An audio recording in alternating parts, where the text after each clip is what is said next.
Okay, so we're going to be starting digestive disorders, and digestive disorders is going to be a two lecture series, and they're long. I'm not going to lie.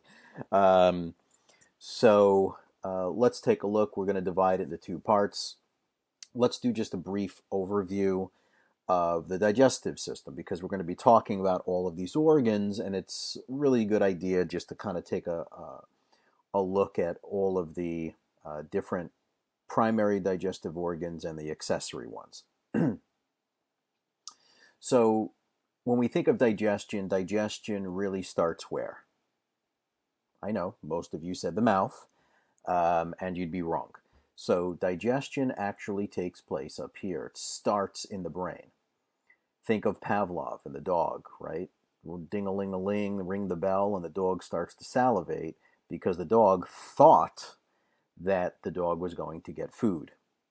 So you can think of grandma's cooking or mom's cooking or dad's favorite pie, and you can salivate. From a mechanical standpoint, I would agree that digestion starts in the mouth because you have teeth, you have muscles of the jaw to break down food. The lips can determine if something is hot or cold, can bring the food in. The tongue is used to taste things. Plus, you have the salivary glands. We have the sense of sweet, sour, and salty, which involve cranial nerves. 7 for sweet, sour, salty, and 9, cranial nerve 9, glossopharyngeal for the sense of bitter. Then we have the swallowing of the food. Remember, food in the mouth is called bolus. After it's broken down and the digestive enzymes work on it and it enters the stomach, it's called chyme. So the cranial nerve 9 and 10 are involved with the swallowing of the food and moving it down the esophagus. Then we have a sphincter here between the esophagus and the stomach. This is a long tube, so if you're eating food that's hot, it gives it time to cool off before it hits the stomach.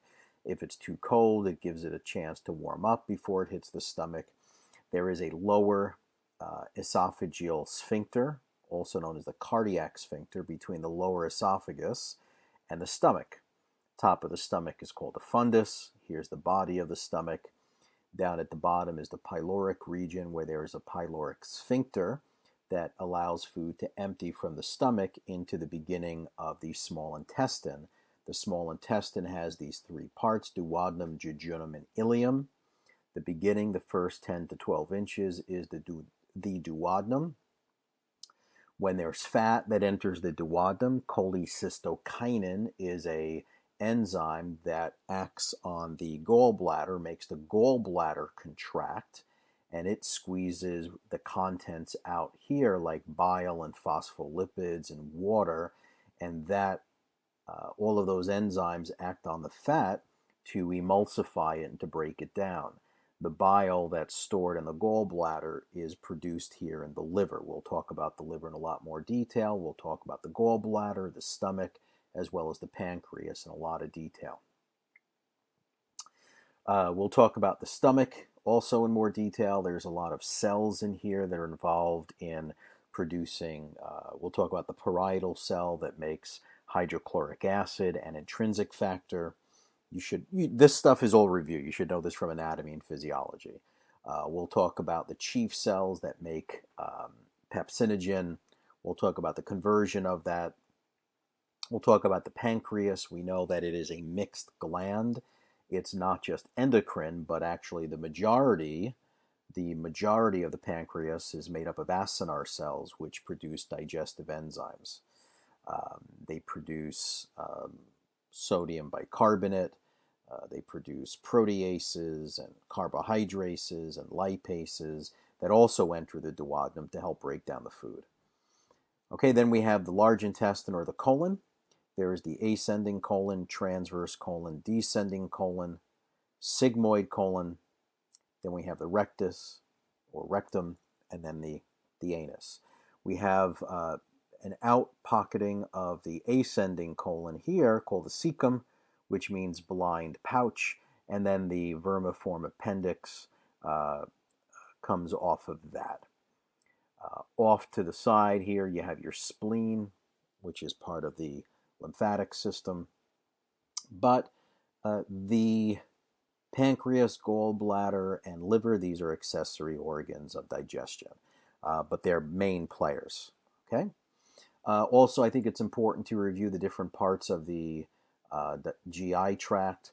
There is the mucosa, which is epithelium. Again, this is the internal portion. Then just superficial to it is the submucosa. Then superficial to that is the musculosa. This is smooth muscle that helps with the peristaltic contractions. And then the external layer is the serosa. Okay. And then an extension of the serosa, we have the mesentery, which helps make up the peritoneum. When we look at the intestines, we'll go over this, the plica circularis. You'll see it kind of looks like spiral grooves in the lumen where food travels, and it's really designed to mix and spin food, so all the digestive enzymes are evenly distributed through the food and not just hitting the periphery of the food, but it's got to get mixed also to the inside. All right, so the primary functions of the gastrointestinal tract is to help us with chemical digestion, which is the catabolic breakdown of food, the absorption of those nutrients, and then to remove or eliminate the undigestible wastes, which is defecation. We could remove any toxic wastes, cholesterol removal. So this goes back to the saying, how most people think you are what you eat, which is not true.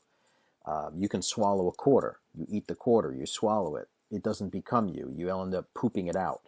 All right. So it's you are what you can digest and absorb and assimilate.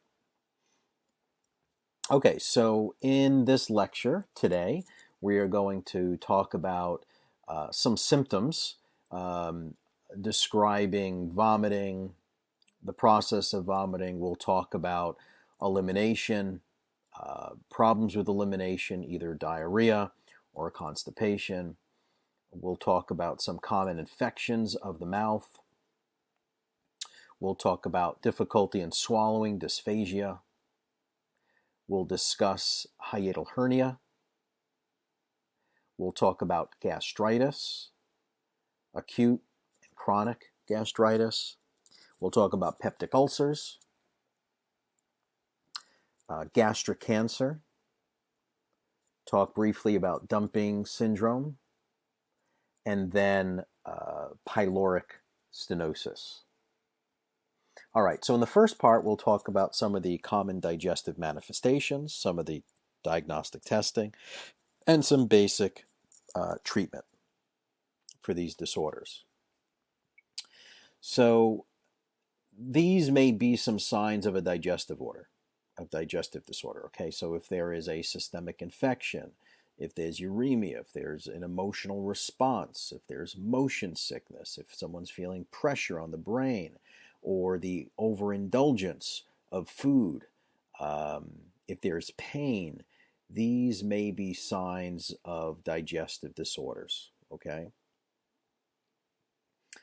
Anorexia and vomiting. So this can cause some serious complications. It can cause dehydration, acidosis, malnutrition. The anorexia, the loss of appetite, can often precede nausea and vomiting. Nausea is really an unpleasant, subjective feeling. It can be stimulated by distension, irritation, or any inflammation of the GI tract. It can also be stimulated by smells, visual images, pain, chemical toxins, and or drugs. Many women feel nauseous during pregnancy based on certain smells. Or I've known women that have gone to the grocery market, to the supermarket, and they've seen meat or chicken cutlets off to the side at the deli, and then they just want to throw up. Okay, so sometimes the visual images, the smells can really trigger nausea. It could also be an indication that the liver needs to be cleaned out, right? The liver is a filter. Um, you can have healthy fish in a fish tank, and those fish, after eating, they do defecate and they make the water dirty. But there's a filter that helps to clean it and keep the water nice and clean. And we know that with fish tanks, we know with pools, even pools have filters to keep the waters clean. And every now and then you have to backwash a filter of a pool. That means just to clean it out. The liver does need some detoxifications, and detox is to help clean it out. So if the liver is jammed up or the liver is flooded with some toxins, the smells can make you feel nauseous. Some of the indications that a person needs a liver detox under doctor supervision, I do these all the time with patients, is when they go into let's say, a coffee store, let's say a Starbucks or something, and they go in and they smell the coffee.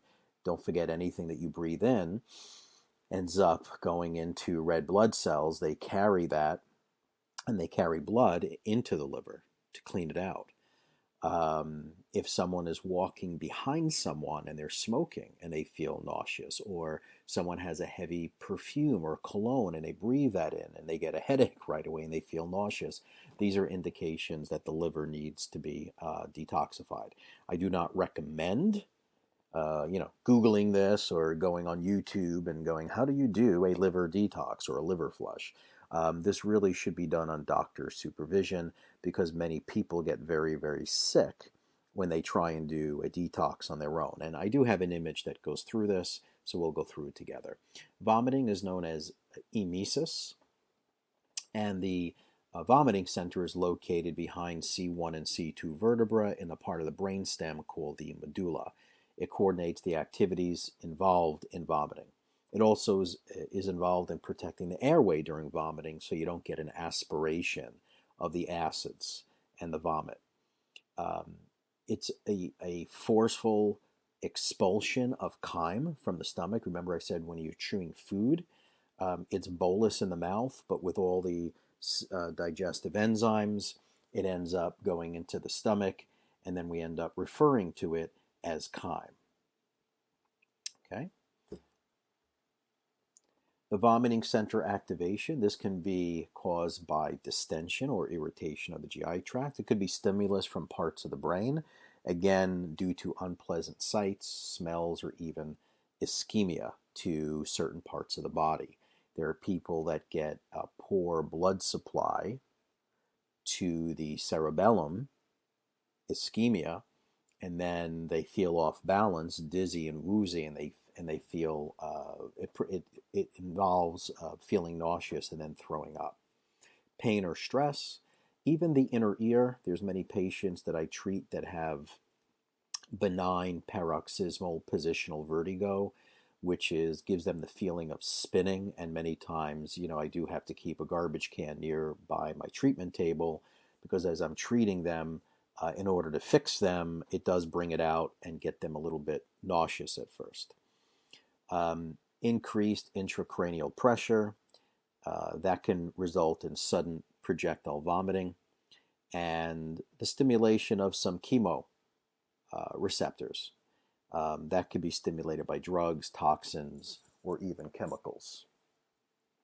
So here is just a picture showing some of the things that can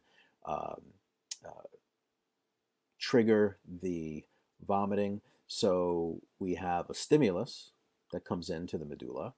The vomiting center coordinates the reflexes through cranial nerves 5, 7, 9, 10, and 12.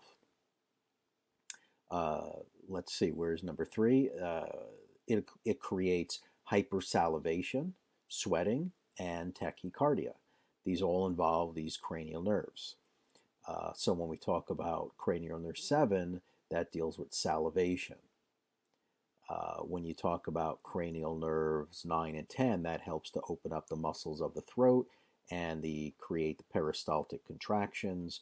12 involves the tongue, and 5 deals with pain and sensation to the tongue, but also opening the muscles of the mouth because it controls the time muscles. Then the glottis closes and the soft palate rises. By having the glottis close, it prevents anything going down the windpipe. There's deep inspiration. The diaphragm contracts, so the diaphragm moves all the way down.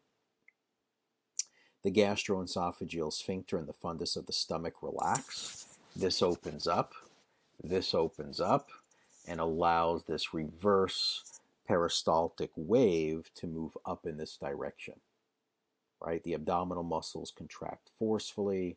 There's anti-peristaltic waves, which is peristalsis typically moves superior to inferior, so this is a reverse peristalsis moving upward. And the increased pressure forces the chyme upward and out. Okay. It says unpleasant sights and smells or distension, pain, drugs, intracranial pressure, and even motion imbalances from the vestibular apparatus of the ear, the semicircular canals can create that. In terms of emesis or vomiting, there are different characteristics that can indicate what's going on deep in the GI tract. So there could be hematemesis, which is the presence of blood that's in the vomit. Sometimes there's a coffee ground appearance, which is the brown granular material that indicates the action of hydrochloric acid on the hemoglobin. There could be hemorrhage, which would be bright red blood. There could be yellow or green, which is the bile from the duodenum. It could be a deeper brownish color, which can indicate that it's coming from the lower part of the intestine.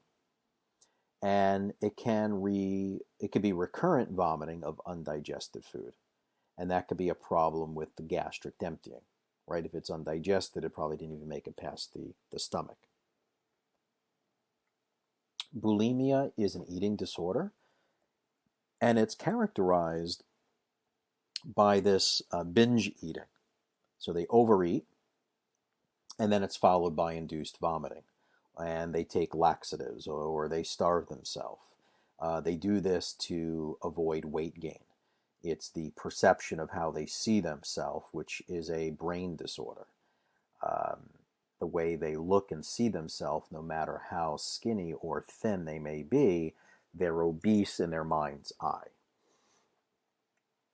There's damage to the structures of the GI tract that's caused by recurring vomiting. That could be the mouth, the teeth, the oral cavity, the esophagus. All those structures could be damaged from the acidity. Diarrhea is excessive frequency of moving the bowels, and it's the consistency of the stools that's usually very loose or a watery type of consistency. And it could be acute or chronic. It's frequently associated with nausea and vomiting when there's an infection. Just think of it as Niagara Falls at both ends, right? The mouth and the anus. All the possible ways of getting some sort of infection or bacteria out of the body. We know that when some people have food poisoning, they have both vomiting and diarrhea. It's just the innate mechanism of getting it out of the body as quickly as possible. It can be also associated with cramping, pain, and the prolonged diarrhea has some complications associated with it. If you're losing all that water, it leads to dehydration. If you're losing water, there's always going to be an electrolyte balance, because where you lose water, you're losing potassium and sodium and all those minerals. It can lead to an acidosis and malnutrition. In large volume diarrhea, this is due to this is a very watery stool that results from increased secretions into the intestines from the plasma, and it's often related to an infection. It can also happen from lactose intolerance. Lactose is a sugar. It comes from dairy or milk, and the milk and the sugar is going to pull water into the intestines, because this is concentrated with sugar. So wherever you have something that's hyperconcentrated with solutes, it's going to pull water into it. Small volume diarrhea is often caused by IBS, inflammatory bowel disease. The stool can have blood, mucus, pus, and this is also associated with cramping.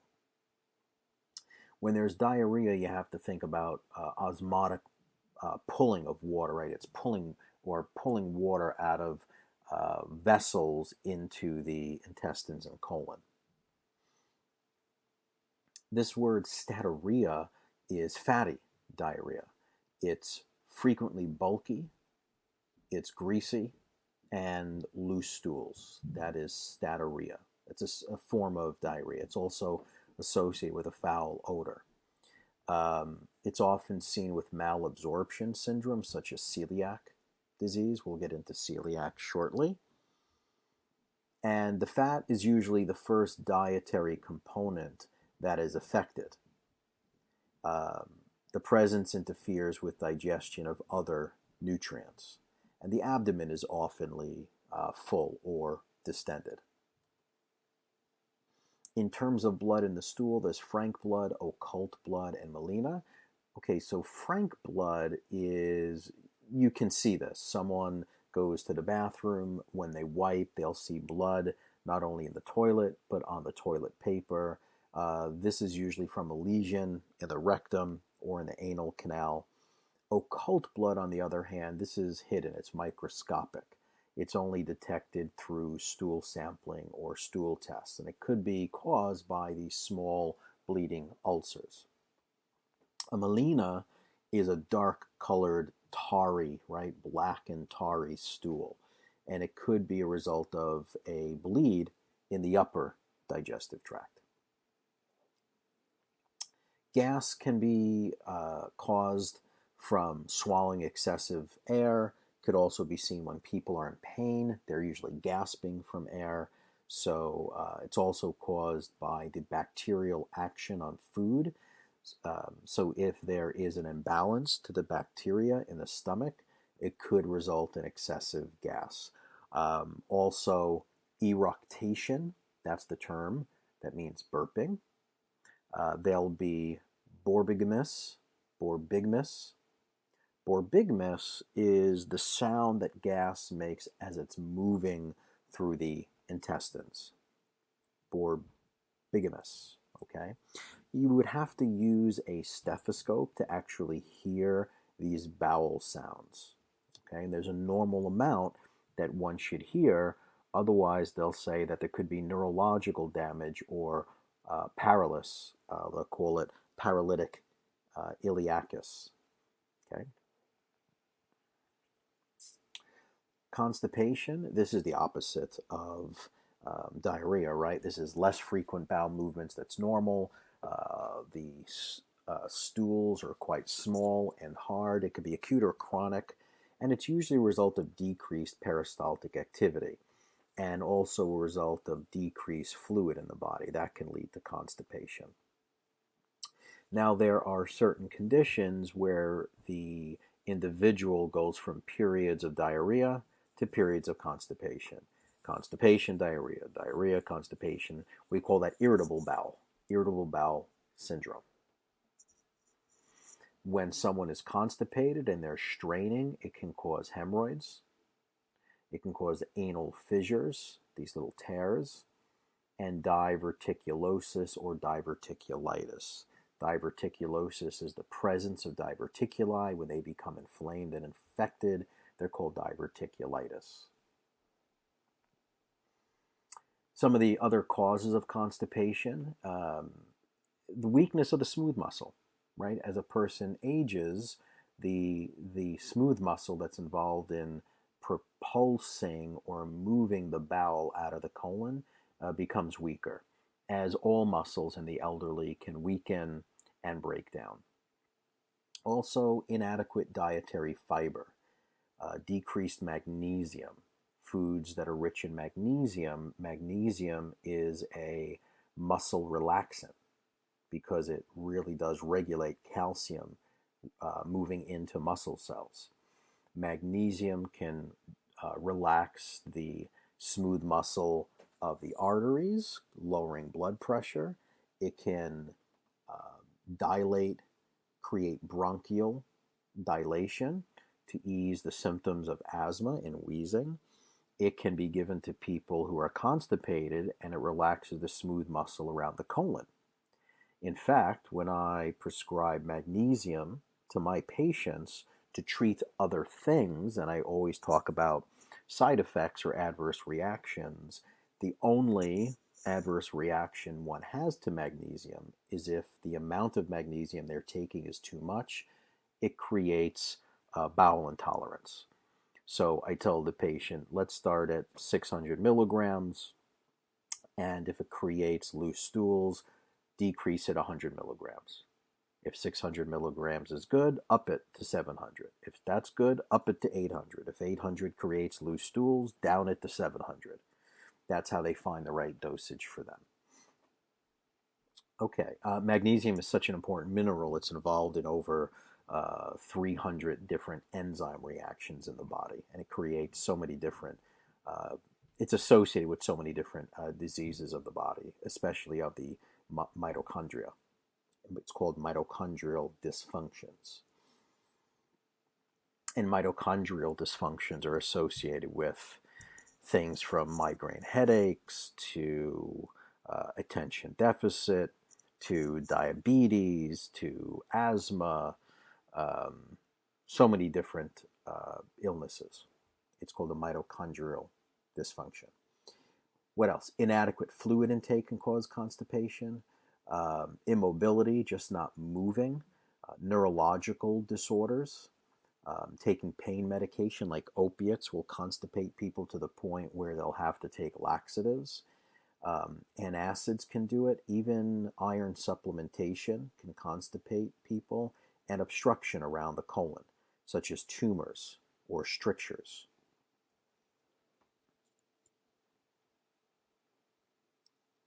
With diarrhea, there could be electrolytes that are lost in both vomiting and diarrhea. There could be a change, creating a metabolic alkalosis, which results from the loss of hydrochloric acid from vomiting, or a metabolic acidosis from severe vomiting causing changes to the metabolic acidosis due to the loss of the sodium bicarbonate of the duodenal secretions. Diarrhea can cause the loss of bicarbonate. This is an alkaline or a base, so when you lose the sodium bicarbonate, you get more acidosis. When you lose the hydrochloric acid, you get the alkalosis, the opposites, okay? Pain, you can get this burning sensation, which can indicate that there's inflammation or some sort of ulcering in the upper GI tract. Heartburn is a classical example of that. That could be a dull, aching burn. That's typical when there's stretching of the organ capsule, like the liver capsule. There could be cramping or diffuse pain seen with inflammation or distension or even the stretching of the intestines. And there could be colicky pain, which is often severe. We know when a baby is colicky, they have this, screeching cry at night from spasms. Somatic pain receptors are directly linked to spinal nerves. There may be a reflexive spasming over the overlying abdominal muscles if there is intestinal issues. There's often rebound tenderness that can be identified over the area of inflammation. This is seen when you put pressure down on the stomach. You may feel some muscle guarding as the somatic reflex, but then when you pull your hand away super quick, you get this intense pain around the peritoneum. That's called rebound tenderness. When we cover appendicitis, I think I have a picture that shows the mechanism of rebound tenderness. Referred pain is a common phenomenon. This is basically perceived pain in a site that differs from the origin. It results when visceral and somatic nerves converge at one spinal level, right? Typical would be heart issues referring pain down the left arm, okay? So here are just some classical examples where you can see heart ischemia referring down to the left arm. We can see gallbladder, cholecystitis, right under that right scapular region. Um, we can see if someone has also gallbladder or pancreas issues, you can see how they end up going to the where the top of the shoulder is. Okay. Malnutrition, right? This may be limited to specific nutrients. It can be caused by B12 deficiency, iron deficiency. Either they're not putting them in or there is absorption issues, one of the two. So that's where a food diary comes into play. I ask my patients to keep a 3-day food diary. I look at all the foods that are going in, we plug it into some software, and then we look at all the nutrients. And if they're consuming foods high in B12 or high in iron, but yet they're having symptoms of deficiency of these, then we know it's an absorption issue. The causes of generalized malnutrition, anorexia, vomiting, diarrhea, and some of the other systemic causes could be inflammatory bowel disease, IBS, cancer treatments that results in anorexia, wasting syndrome, and just the lack of available nutrients. Sometimes this has a lot to do with finances. And if you can't afford healthy, nutritious food, then you end up buying things that are much, much cheaper. A meal for $1, a meal for $2. How nourishing are those meals really going to be? Radiography, there's a contrast medium that could be injected into the body, like barium. Ultrasound is good to show unusual masses. CT, computed tomography, MRIs, and CAT scan and MRI can be used with these radioactive tracers to detect any organ issues like liver and pancreatic abnormalities. They could do an upper GI, they could do an endoscopy. That's a biopsy that could be done during that procedure as well when they do an endoscopy. They can do a colonoscopy. Now they go through the other end, through the anus, and they look for any polyps. They'll remove them. They'll send them to a pathologist and see if they're benign or malignant polyps.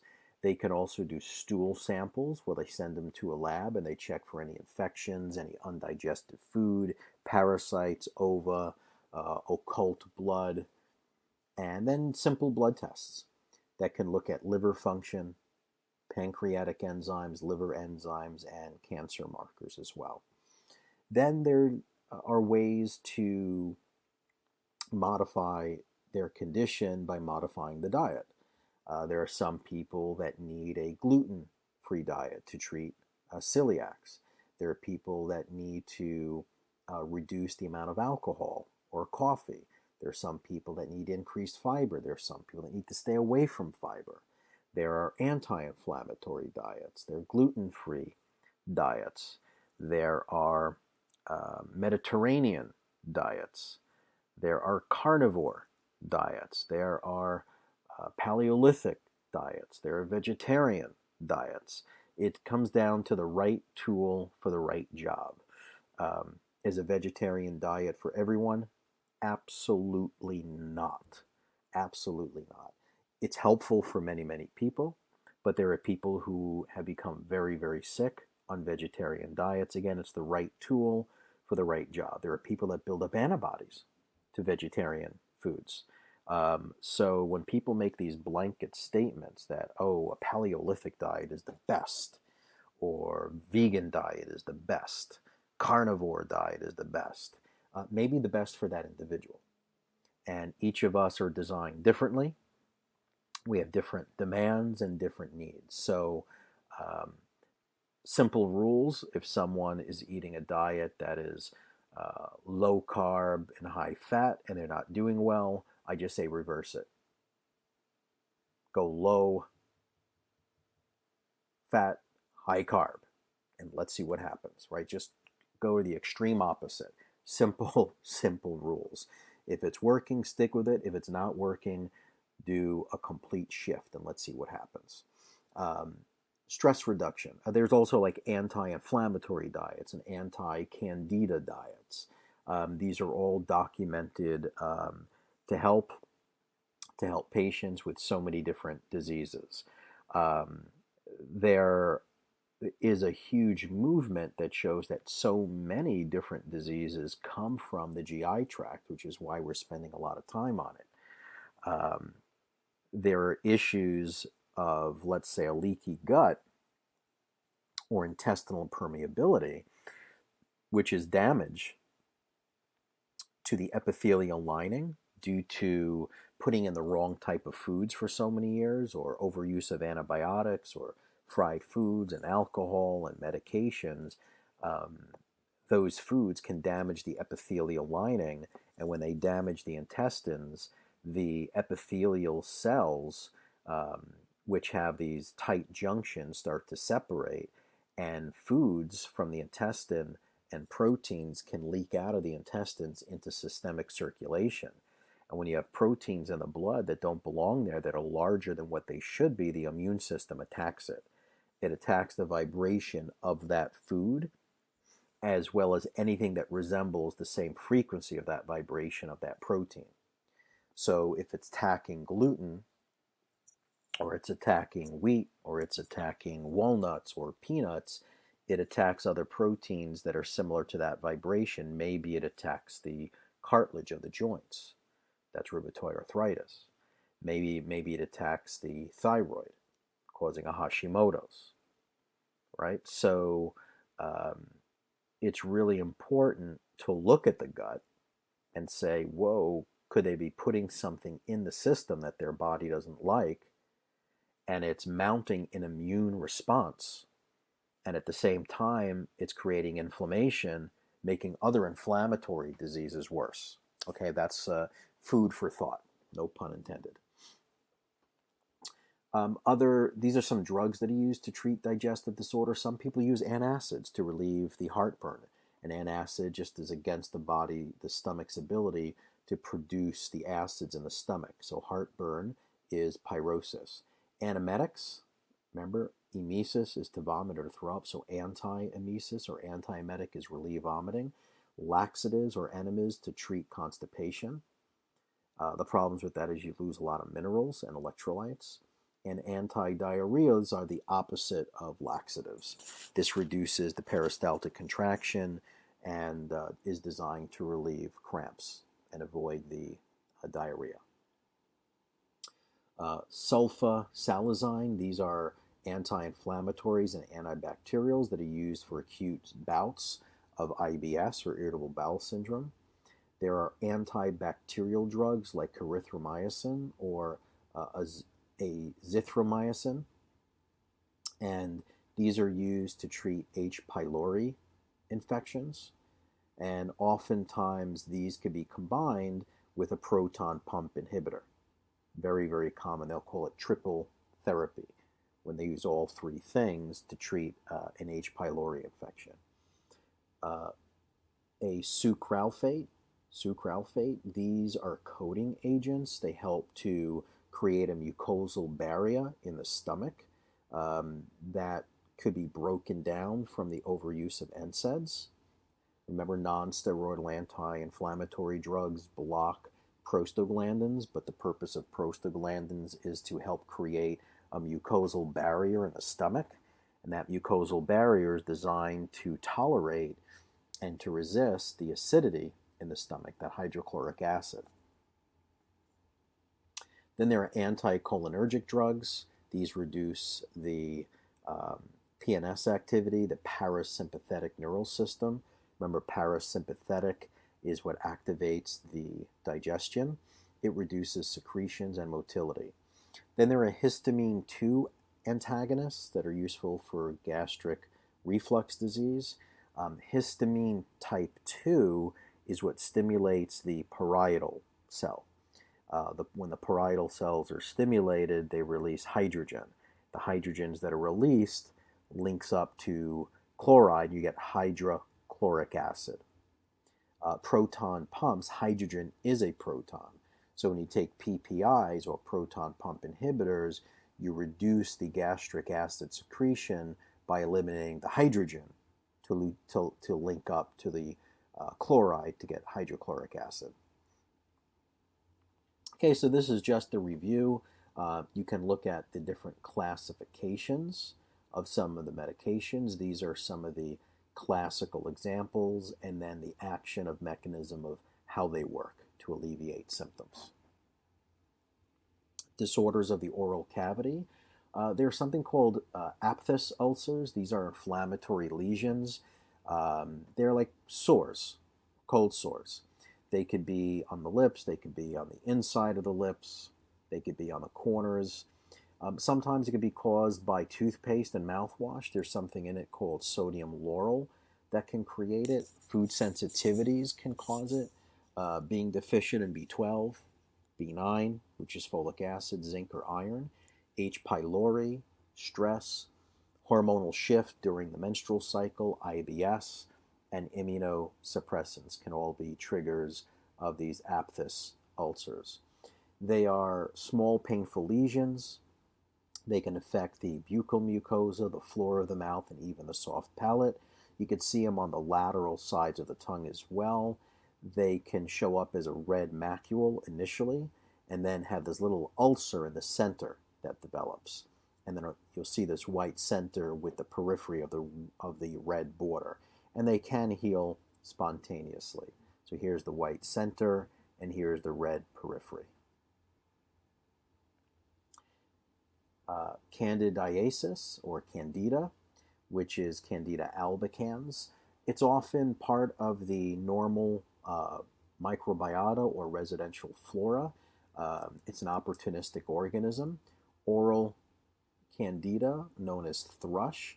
These happens in people receiving broad spectrum antibiotics, too much of them. They get this white, heavy coating in the mouth. It could be a result of cancer treatment during and after cancer therapy, and it's often seen in immunocompromised individuals. It can be seen with people with AIDS, and it's also seen with those with diabetes. It may be irregular white patches, that's called leukoplakia, and you can see little white curd-like material on the tongue, which looks like this. Here's the uvula, here's the tonsils, here's the lips, and here's the heavy leukoplakia, or white coat of candida. Herpes simplex type 1. This is transmitted by kissing or close contact, and this virus can lay dormant in the sensory ganglion. It could be activated by stress, trauma, or other infections, and when it's lying dormant and the person's under stress, then it can attack the sensory ganglion, and it can show up as these, painful blisters on the lips or corner of the mouth. Typically, the lesions heal in about 7 to 10 days. They can use these antivirals. I have to be careful not to touch it and spread it to the eye. It can create conjunctivitis and keratitis. This is what it looks like as it becomes, you can see it's got that clear exudate. Here it's starting to crust over effect. Also wanted to let you know that it shows up often like a burning, stinging sensation, and most people use arginine. Not arginine, they use lysine to compete with arginine. The herpes simplex thrives on arginine, and lysine competes with it on the receptor sites. So some people use lip balm that have topical lysine, or they take 2,000 to 3,000 milligrams of lysine as they start to feel that little tingle or the burn, and it cuts the time down significantly. Syphilis, this is caused by Treponema pallidum. It'll cause oral lesions, highly contagious during the first and the second stages. In the first stage, there's a canker sore. It's a painless ulcer that can show up on the tongue, the lip, the palate, and it can heal pretty spontaneously in 1 to 2 weeks. It's the secondary stage that's highly infectious. It's a red macule or or a papule that's on the palate. This one too can heal spontaneously. Both stages are often treated with a long-acting penicillin. That's what it looks like on the tongue. Cavities, it's due to Streptococcus mutans, which is the initiating microbe. The lactobacillus follows in large numbers. The bacteria break down sugars, and it produces a large quantity of lactic acid. And lactic acid can actually break down that hardest substance in the body, especially the teeth, called enamel. The tooth erosion is called a cavity or a carie, a dental carie. The caries are promoted by frequent intake of sugar and acids. Gingivitis is inflammation of the gingiva. That's where the tissues become red, they become swollen, they could bleed easily. Sometimes we'll just simply ask patients when you brush your teeth in the morning, do they bleed easily? Okay, now we know it's gingivitis.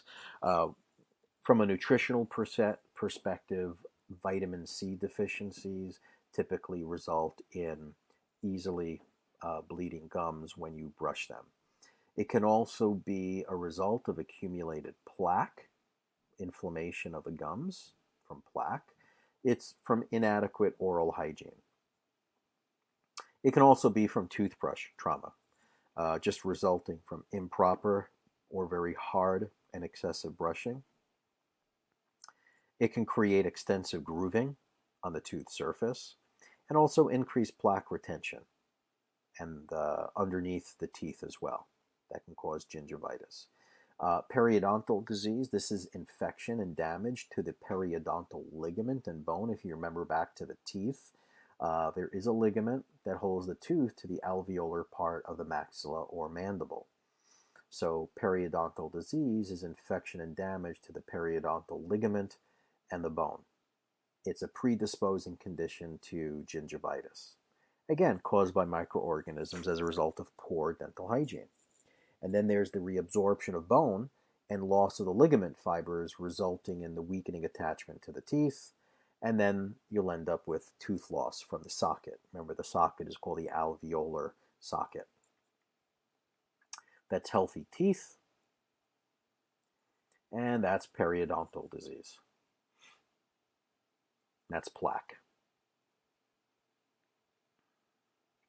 Hyperkeratosis or leukoplakia, that's the whitish plaque of the epidermal thickening of the mucosa. It occurs in the buccal mucosa, the palate, even the lower lip.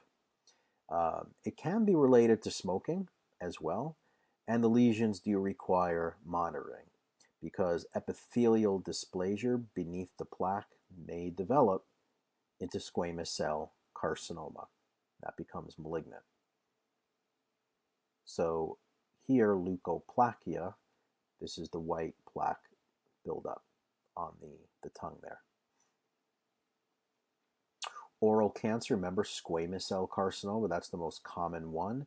It develops in people older than 40 and smokers, and there's typically pre-existing leukoplakia and alcohol abuse. There's malignant oral cancers. These just have a poor prognosis, typically because they're painless. So people usually don't do things when they're painless. They're not going to a physician to have these evaluated. And the location can be on the floor of the mouth or on the outer border of the tongue. So here we have some on the outer border of the tongue, and here right on the floor of the mouth. Squamous cell carcinoma, malignant. You could see the teeth don't look too healthy here either.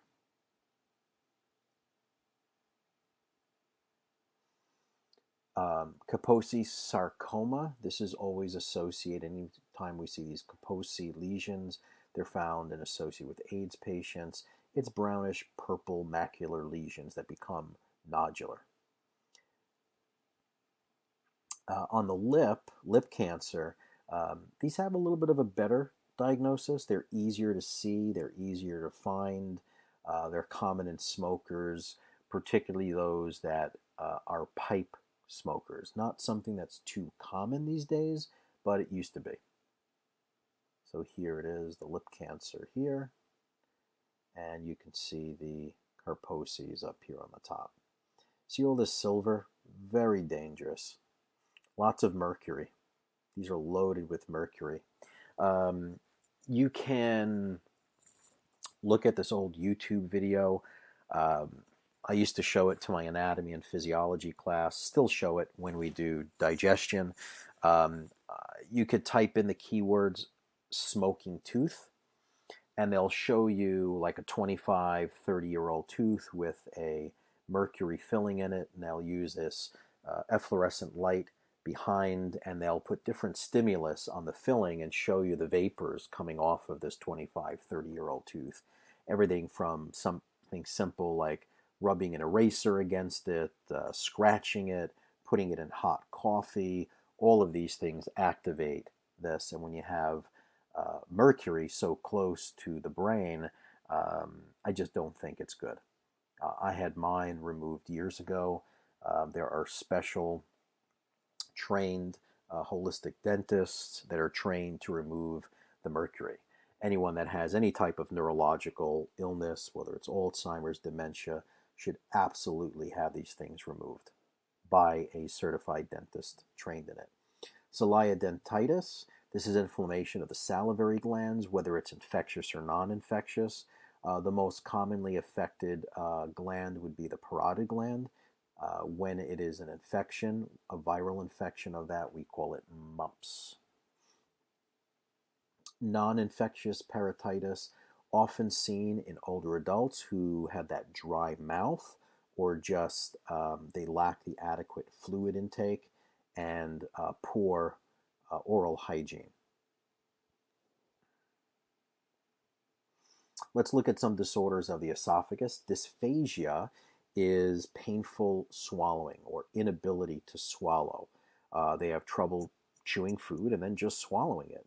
Even difficulty in swallowing liquids, but it starts with solid food and then it moves and progresses to difficulty in swallowing liquids.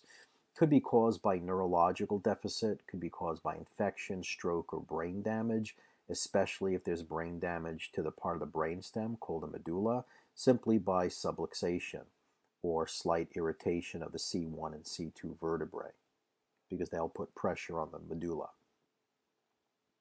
Achalasia is the failure of the lower esophageal sphincter to relax due to lack of innervation. So we have to look at the vagal nerve for that, cranial nerve 10. Food accumulates in the lower esophagus. It can cause lower esophageal irritation, especially when they're lying down, and it does predispose them to an esophageal carcinoma. So let's take a look. Here's the person's tongue. Here's the throat. Here's the brain, here's the pons, here's the medulla, here's the cerebellum. When you look at the medulla, these two vertebrae, the medulla oblongata is protected by the top two vertebrae, C1 and C2. So if there's subtle misalignment, it creates subluxation, which is a term that means that there's neurological interference, neurological compromise. And when the phrenic nerve is not the phrenic nerve, my bad. When the vagal nerve, look at the blue, when the vagal nerve is damaged, it will affect, when you follow it down, you'll see that it affects the esophagus and the lower esophageal sphincter. Okay, phrenic nerve is different. Phrenic nerve controls the diaphragm, which controls the breathing, but we know that the breathing center also lies in the medulla, as does the center that goes to the stomach and the vomiting center. This is such an important area in the medulla. It's where cranial nerve 8, 9, 10, 11, and 12 also originate. But vagal nerve goes to 90% of the viscera, including the stomach and the sphincters. So the problem, and I bring this up to you, is because there's a condition called traumatic birth syndrome, whether it's from excessive pulling and rotation of the baby's neck, whether it's a forceps delivery. These create distortions to the delicate cervical spine. And I'm letting you know that I've taken care of thousands and thousands of infants and children that have consequences of this. Either colic, Or they also get projectile vomiting of the stomach because they can't thrive. The food goes in, even if it's breast milk, it goes down, and the valve doesn't open to get into the stomach, and they end up vomiting. So this creates the very first subluxation of C1 or C2. When the C1 or C2 vertebrae misalign, even just a little bit, it's enough to create irritation to the medulla. And once again, you just look at your neurology and say, well, where does the cranial nerve 10 or vagal nerve innervate? It's called vagus because it's vagrant. It wanders to the heart, to the lungs, to the stomach, to the kidneys, to the spleen, to the intestines, to the lungs, to everything. Here is a subluxated child, and you can see they have this head tilt. And on an x-ray, here is C2, right? I'm going to outline it for you. So here's the vertebral body. Here's the dens, or the odontoid process, right here. Here's the spinous process of C2. This is the spinous process of C3. These are the lower teeth. They're saying ah. The x-ray is going through the mouth. Here's the upper teeth. Now, right here, the bottom and the inside, this is C1, and on this side, here's the inside of C1 and the bottom. So here's the bottom of C1, the bottom of C1, here's the lateral mass, but the inside of it, and the lateral mass of this one. If you look at the distance between the atlas, the inside of the atlas from this side to the dens, and the inside here to the dens, there's a decrease in the space on this side, but an increase in the space on this side. So this vertebra has shifted in this direction.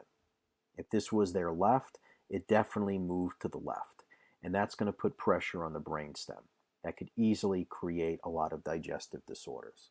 Certainly dysphagia, or even digestion, the lack of the valve opening between the esophagus and the stomach. So dysphagia can happen from a mechanical obstruction. It could be a congenital atresia, which is a developmental anomaly. There could be stenosis, anything narrowing. Stenosis just means narrowing. So it could be narrowing of the esophagus. Maybe it is developmental. Maybe it's secondary to inflammation or fibrosis. The structures are sticking to each other, or an ulceration, or even radiation therapy. Maybe it's stenosis or a stricture that's resulting from scar tissue, right? If maybe there was a lot of acid reflux going up in there and the epithelium got burned and now it's scarring over, that could also do it.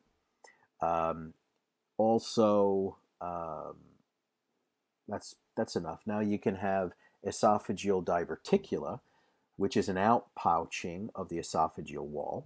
That could be congenital or acquired through inflammation.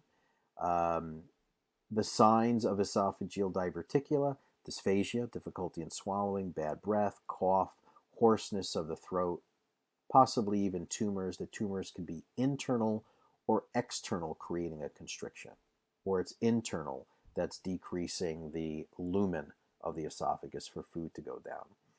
In terms of esophageal cancer, it's greater in males than females, typically seen with chronic esophagitis, achalasia, hiatal hernias, alcohol abuse, and smoking, and it's the primary squamous cell carcinoma. In terms of esophageal cancer, it's primarily this, squamous cell carcinoma, usually at the lower end of the esophagus, and difficulty in swallowing or dysphagia happens in the later stages, and it's a poor prognosis because of the late manifestation of it. In terms of hiatal hernia, this is when the part of the stomach protrudes into the thoracic cavity. Sometimes they call it a sliding hernia, being one type of hiatal hernia. These are more common. It's when portion of the stomach and the gastroesophageal junction slide above the diaphragm. A rolling or paraesophageal hernia, this is where part of the fundus, right? Part of the fundus, which is part of the stomach, moves up through that enlarged, weak hiatus in the diaphragm. So here is your normal stomach. Here's the diaphragm. Here's the hiatal. Here's the esophageal hiatus, and the esophagus goes through it. Here's the fundus of the stomach. Here's the stomach. Here's the pylorus and the pyloric sphincter. Here is where you have a sliding hiatal hernia. But in this one, you have the fundus protruding up. Okay, both of these are going to result in esophageal irritation because of the acids splashing up into the esophagus. A hiatal hernia, food may lodge in the pouch of the hernia, and that causes inflammation. You'll get this reflux of food up in the esophagus, and that can cause chronic esophagitis. The signs of this, you're going to have heartburn, which is pyrosis. There's going to be frequent belching, increased discomfort, especially when laying down, and substernal pain. Pain just below the sternum. It can radiate to the shoulder, even the jaw, where the person feels like they're having a heart attack. But it is, it's almost like creating this heartburn effect. So GERD, gastroesophageal reflux disease, GERD, is when you have this periodic reflux of all the gastric contents, all that chyme splashing upward into the distal esophagus, and it's going to create erosion and inflammation. It's often seen in conjunction with a hiatal hernia, and the severity depends on the competence of that lower esophageal sphincter. You want to avoid, if you have it, avoid caffeine, chocolate, fatty and spicy foods, alcohol, smoking, and certain medications. Here is a normal stomach, a healthy sphincter that closes, right? Here you now have something called Barrett's esophagus, where it's a metaplasia. What happens is the normal type of epithelium here is scarred and burned away, and what happens is the Barrett's esophagus is from part of the stomach from rising above the diaphragm, and you get this constant irritation. It's typically precancerous, this Barrett's esophagus. Let's look at disorders of the stomach. Quick review of the stomach. Remember, the stomach has 3 different layers of muscles. You have the rugae inside. Here's the esophagus. Here's the fundus. You have longitudinal and circular muscle as well. And you have oblique muscles, so the fibers run in 3 different directions. The rugae of the stomach allow for some expansion of it. And then down here you have the pyloric sphincter. So you want to make sure the cardiac sphincter, aka the lower esophageal sphincter, and the pyloric sphincter work just fine. The first part of the small intestine is here. That's called the duodenum. In the stomach, we have these gastric pits, and the gastric pits contain certain types of cells. It has parietal cells, and it has chief cells. These cells produce different structures, different enzymes. So the parietal cells, which is this one, these are going to produce hydrochloric acid. They'll also produce intrinsic factor. Whereas your chief cells, the purple ones, the chief cells are designed to produce pepsinogen, ogin. Anything that ends in ogin is an inactive enzyme. So the parietal cell produces hydrochloric acid that converts pepsinogen into pepsin, and pepsin is your primary digestive enzyme in the stomach, responsible for the breakdown of protein. In order to convert pepsinogen into pepsin, you need an acidic environment. You need hydrochloric acid.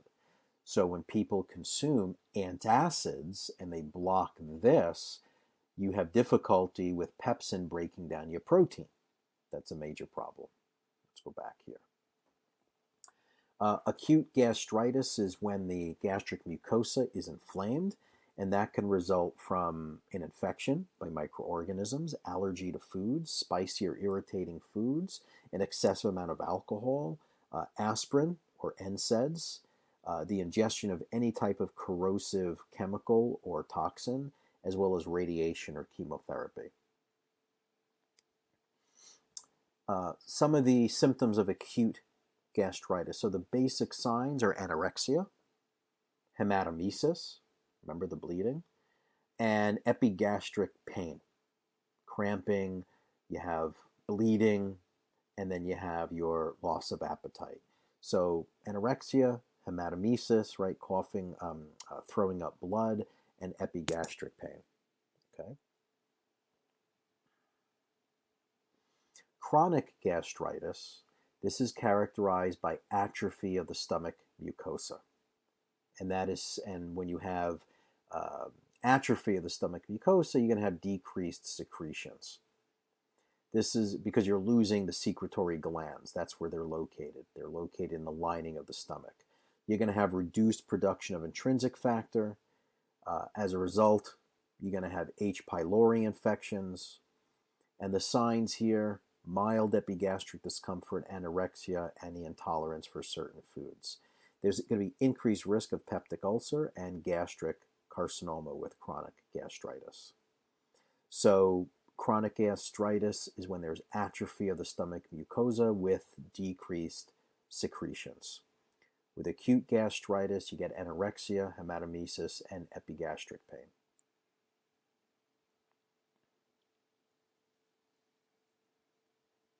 Okay, peptic ulcers. These are gastric and duodenal ulcers, and they may be caused by H. pylori, Helicobacter pylori infections. These are usually in the proximal duodenum. They're called duodenal ulcers. They're found in the antrum of the stomach as well, and the lower esophagus. The appearance of peptic ulcers, they're small, they're single, they're round cavities with very smooth margins. They can penetrate into the submucosa, and once the mucosal barrier is broken down, there's going to be issues with further hydrochloric acid that can penetrate through that stomach wall even more, and then it can erode and penetrate into the muscularis and penetrate it through the wall completely, right? So remember, there's the mucosa, then there's the submucosa, and then there's the muscularis, and then the serosa. There'll be erosion of the blood vessels that result in bleeding. That can be for a small amount of time or a long period of time, but the chronic blood loss will show up as an anemia. Remember, anemia, decreased blood, decreased iron. We have to find out where the blood loss is. It could be coming from a gastric or duodenal ulcer, very, very common. They'll look for occult blood in the stool or even a massive hemorrhage.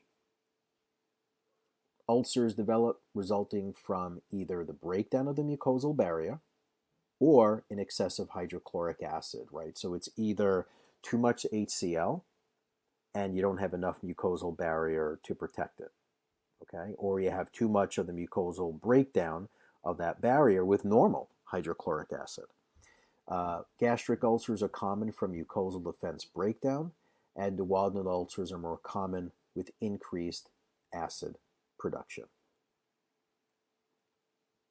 So here are the sites of the gastric ulcers. Here's an esophageal ulcer. Here's a gastric carcinoma. Here's a duodenal ulcer. Here's a gastric ulcer, esophageal ulcer, duodenal ulcer. Right, here's the small intestine, the beginning, the first 10 to 12 inches, duodenum. Here's what a gastric ulcer really looks like. Right, looks like all the muscle around it is in spasm to try and brace and protect this and isolate it. Damage to the mucosal barrier is associated with H. pylori infections. These are most common individuals with peptic ulcers. So the H. pylori produces chemicals. They produce proteases, phospholipases, urases, and that can damage the mucosal defense system. Not all people with H. pylori develop ulcers. However, treating the H. pylori promotes rapid healing of the ulcer. Okay. Glucocorticoids and atrophy of the stomach by chronic gastritis. That's something else that can damage the mucosal barrier. Just glucocorticoids and atrophy of the stomach, because if you have atrophy of the stomach, you can't produce that mucosal barrier, right? That's where the mucosal cells are.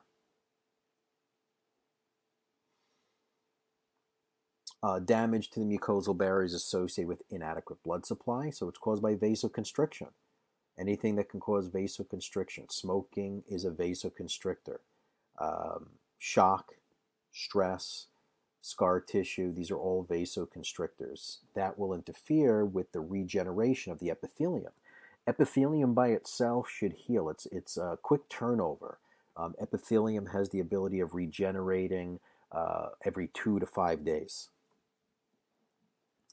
Pathophysiology, increased acid pepsin occurs from increased gastric secretion, increased vagal stimulation, increased sensitivity to vagal stimulation, increased number of acid pepsin secretory cells in the stomach, increased stimulation of acid pepsin secretion like alcohol, caffeine, and certain foods, interference with normal feedback mechanisms, or just rapid gastric emptying.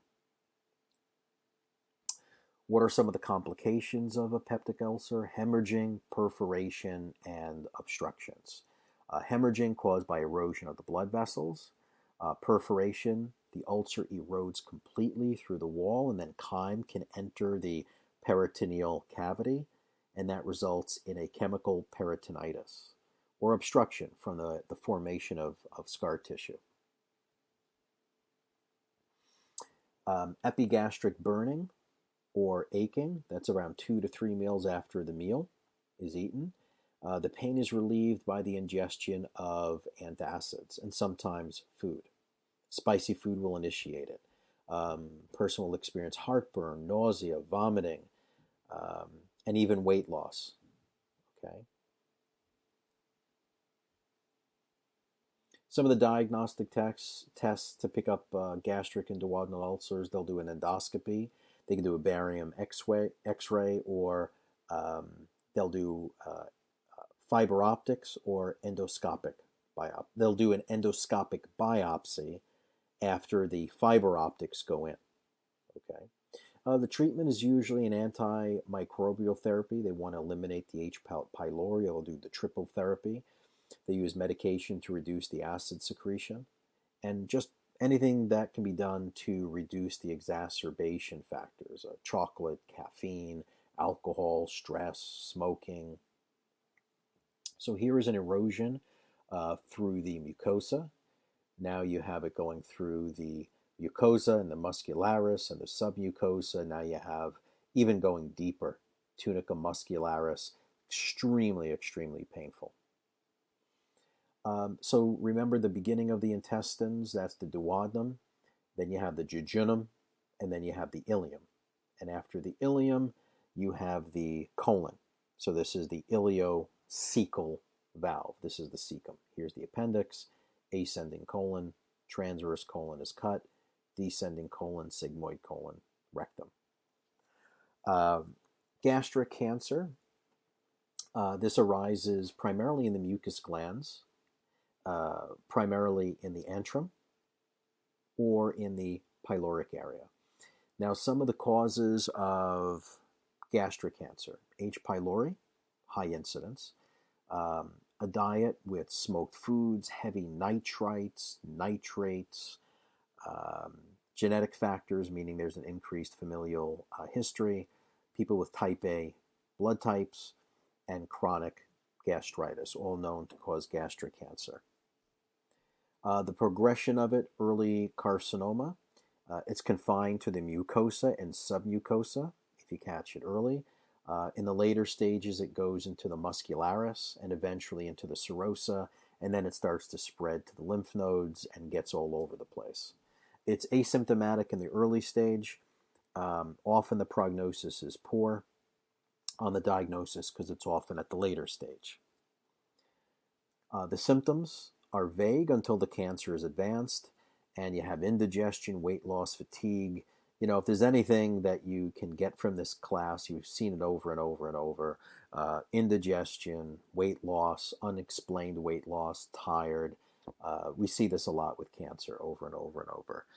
And the feeling of fullness after eating. The treatment, surgery, together with chemotherapy and radiation, and a lot of supportive care to help relieve the symptoms. Dumping syndrome. is the control of gastric emptying is lost, and gastric contents are dumped into the duodenum without complete digestion. That's called dumping syndrome. And that can follow a gastric resection.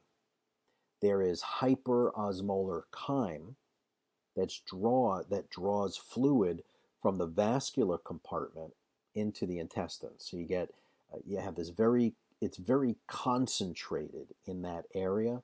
So it pulls a lot of fluid, that osmolarity, it pulls fluid from the blood into the GI tract. So it gives the person this feeling of distension, increased intestinal motility, and it decreases blood pressure, and it can create anxiety and syncope as a result. So the dumping syndrome is hyperosmolar chyme draws fluid from the vascular compartment into the intestines. Okay, and that's because the intestines are very highly concentrated, hasn't been broken down properly, so it draws fluid from the blood vessels into the GI tract. So here's dumping syndrome. You get this food intake. You have a gastric resection here, decreased gastric capacity and the loss of the pyloric sphincter. You have large amount of undiluted chyme is dumped into the small intestine, and then fluid starts to shift from the small intestine to try and dilute that hypertonic chyme. Okay, so you have decreased blood pressure, faint, weak, dizzy, tachycardia, diaphoresis, sweating, pallor, distended intestine, pain, cramps, vomiting. So rapid digestion and reabsorption of the food intake.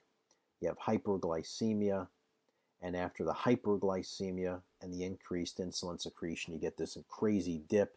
You get this hypoglycemia. Pyloric stenosis, that's narrowing and obstruction of the pyloric sphincter, and that can develop from an anomaly or from post-traumatic birth syndrome, where you get that C1, C2 subluxation complex, and that can appear just several weeks after birth.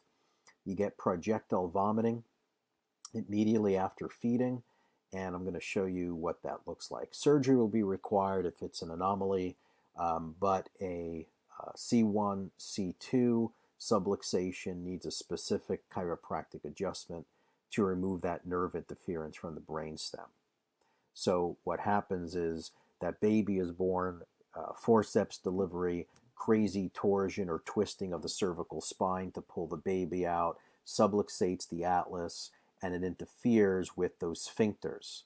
And here you can see the pyloric valve is stenosed, so anytime that baby eats, you end up with food that just comes out. When I say comes out, it's projectile. It is forceful.